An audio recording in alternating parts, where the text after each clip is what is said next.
Hey guys, what's up? Derek from Bomb Socks here with more Bomb Bites, where we feast upon the words of Christ, one bite at a time.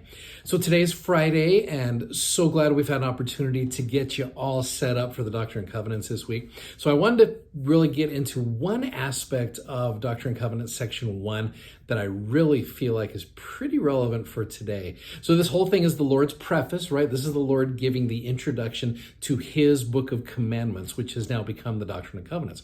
So if you go through here, he is giving his preface. He wants us to hearken to his voice and listen to this. So starting in verse number 11, there's a great little progression of verses right here that really, I think, not only pertain to back then in 1831 to setting up the Lord's book of commandments, but also for us just as we're finishing up the crazy year of 2020, getting into 2021, which there's a lot of uncertainties there. I want you to look at these verses with regards to how this last year has gone and maybe what we can experience in the year 2021. So you go to verse number 11, and verse number 11 says, "Wherefore the voice of the Lord is unto the ends of the earth, that all that will hear may hear. Prepare ye for that which is to come, for the Lord is nigh." Now, I love it. And we'll talk about this as we go gradually through the Doctrine and Covenants. There's so many times where it seems like the coming of the Lord is at hand, where he says, "I, the Lord, am nigh. My coming is nigh." When in reality, in 1831, we still got a few years. But I want you to look at this with the year 2020 and 2021 in mind. Verse number 13, "And the anger of the Lord is kindled. His sword is bathed in heaven, and it shall fall upon the inhabitants of the earth." There's your tender but firm voice, right?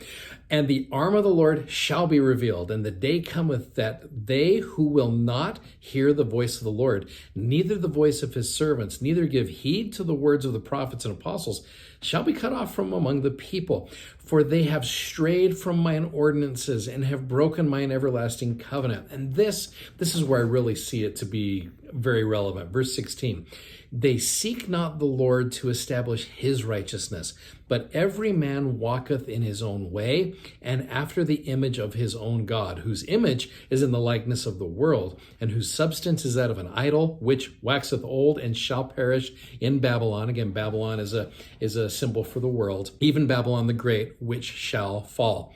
It's interesting with that idea of creating our own God. If we aren't willing to obey the voice of the Lord, or willing to change our habits, then what we end up doing is we end up creating a God of our own making. Which again, if I'm not mistaken, the first great commandment is, "Thou shalt have no other gods before me." So again, if we're not willing to obey God, then we end up creating our own God, which is one to our liking, one that's a little bit more comfortable to us. And the Lord's saying, that's not how you're supposed to live. When we are unwilling to obey the voice of the Lord, to hearken to the voice of the Lord in the scriptures, then we create our own God, which is not good, or we need to suffer the wrath of that God that we're not obeying. Now, again, I don't believe that our loving Heavenly Father is this sword-bathed, ready to smite type of a person, but I do believe that he allows natural consequences to take place from our behaviors. So this is where verse 17 comes in so well. "Wherefore I, the Lord, knowing the calamity which shall come upon the inhabitants of the earth." The word calamity is an interesting word. It means an event often sudden, causing great damage and distress, which, welcome to the year 2020, right? "Called upon my servant Joseph Smith Jr. and spake unto him from heaven and gave him commandments." So here's where the Lord, knowing the calamity that's going to take place in our world, he calls a prophet. He sends forth a prophet, whether that is Joseph Smith or whether that is Russell M. Nelson. He sends a prophet for us to listen to. And here President Nelson is inviting us to hear the voice of the Lord, to stop building gods of our own making, but to listen to the God that is here in section 1 of the Doctrine and Covenants. Now you go all the way down to the end of section 1, where I love where he says, "Search these commandments, for they are true and faithful.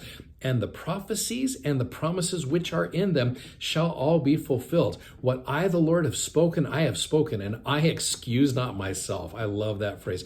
In a world where we're constantly making excuses, here's the Lord saying, "I excuse not myself." I am not apologizing for what I am saying here. "And though the heavens and the earth pass away, my word shall not pass away, but shall all be fulfilled." And then here's that kicker with taking us back to verse 17. whether by mine own voice or the voice of my servants, who I have called at this time, knowing the calamity which is going to take place in the world. It is the same.